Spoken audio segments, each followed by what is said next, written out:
కర్ణుడు పాండవ సైనికుల లోపలికి చొచ్చుకు వెళ్ళి పాంచాల సైనికులని, సోమకులని, శృంజయులని, చేడి రాజ్యం వాళ్ళని కర్ణుడు టార్గెట్ చేసి చంపటం మొదలుపెట్టాడు. అలా ఆయన చంపుకుంటూ ముందుకు వెళ్ళిపోతుంటే ఆ శల్య రథసారథ్యం చేస్తుండగా శల్యుడు చెంగు చెంగున గుర్రాలను దూసుకు వెళుతుంటే కొన్ని వందల మంది సైనికులను హతమారుస్తూ ముందుకు వెళ్ళిపోతున్నాడు. అలా వెళుతూ వెళుతూ ఇవాళ సేనవిందుడు అనే ఒక పాంచాల ప్రధాన సేనాధిపతిని కర్ణుడు ఒక బాణం వేసి కొడితే సేనవిందుడి యొక్క తల కింద పడిపోయింది. ఎప్పుడైతే ప్రధాన సేనాధిపతి కూడా చనిపోయాడో ఇక అది చూచి సాత్యకి, దృష్టద్యుమ్నుడు, భీమసేనుడు, ఉపపాండవులు అందరూ వచ్చి ఈ పాంచాల చేడి సైనికులకు కాపలాగా కర్ణుడికి అభిముఖంగా నించున్నారు. ఆ శల్యుడు రథాన్ని దూసుకుంటూ ఆ దృష్టద్యుమ్నుడి వైపుకు పోనిస్తే దృష్టద్యుమ్నుడిని కొన్ని విశేషమైన బాణాలతో గాయపరిచి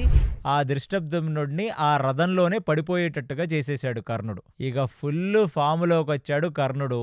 ఇక సాత్యకిని, దృష్టద్యుమ్నుడిని, నకులుడిని, సహదేవుణ్ణి, యుధిష్ఠిరుణ్ణి వీళ్ళందరినీ విశేషంగా గాయపరుస్తూ బాణాలు వేస్తూ కర్ణుడు మొత్తం పాండవ సైనికులందరినీ నిగ్రహించగలుగుతున్నాడన్న సంగతి గమనించిన అశ్వత్థామ ఏ సంశప్తకులు అయితే అర్జునుడితో యుద్ధం చేస్తున్నారో ఆ సంశప్తకుల వైపు నుంచి అర్జునుణ్ణి హతమార్చే ప్రయత్నం అశ్వత్థామ చేస్తున్నాడు. ఆ అశ్వత్థామని 2 విశేషమైన బాణాలు వేసి తన యొక్క ధనస్సుని, తన యొక్క రథచక్రాన్ని అర్జునుడు కొట్టేస్తే ఆ అశ్వత్థామ అర్జునుణ్ణి నిలవలేక ఆ సంశప్తకుల వైపు యుద్ధం చేసి రథంలోనే కుప్పగూలిపోయాడు.